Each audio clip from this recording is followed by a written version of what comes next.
Je m'appelle Jeanne Trahan-Loiseleux, je suis auteure-réalisatrice et j'ai un film en compétition à Cinémed cette année qui s'intitule Le tissu du monde, qui fait 30 minutes et qui raconte le dernier été qu'a passé le philosophe Maurice Merleau-Ponty à la montagne Sainte-Victoire sur les traces du peintre Cézanne.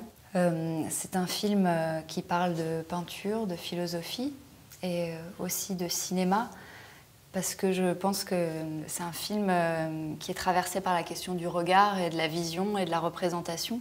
Il y a une phrase en ouverture du film qui peut-être peut éclairer un petit peu et raconter le film, qui est une citation de Merleau-Ponty qui dit « Il est vrai à la fois que le monde est ce que nous voyons et que pourtant il nous faut apprendre à le voir ». Et je pense que les personnages de mon film cherchent tous à apprendre à mieux voir ce monde qui leur échappe à ce moment particulier de leur vie.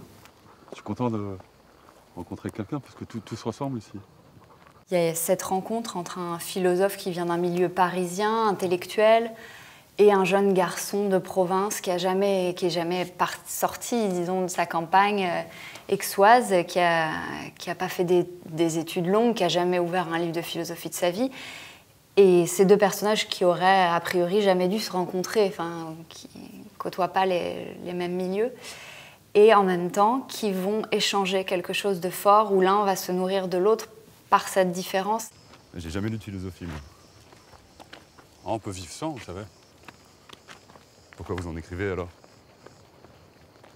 Pour vivre mieux. Enfin, je crois.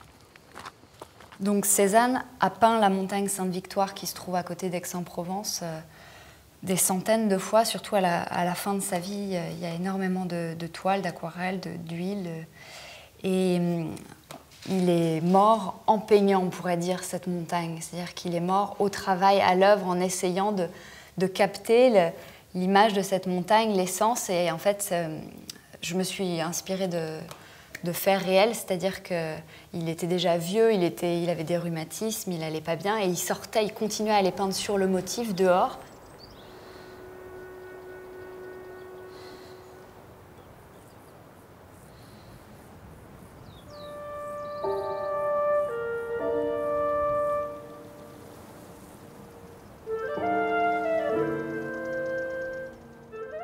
Je voulais parler de ça, comment la philosophie n'est pas juste une sphère intellectuelle qui est en dehors de la vie et simplement dans des livres ou dans un monde de penseurs à l'écart du monde.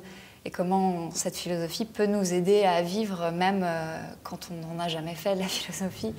Qu'est-ce que vous auriez fait à ma place? Comment voulez-vous que je sache? Vous êtes philosophe?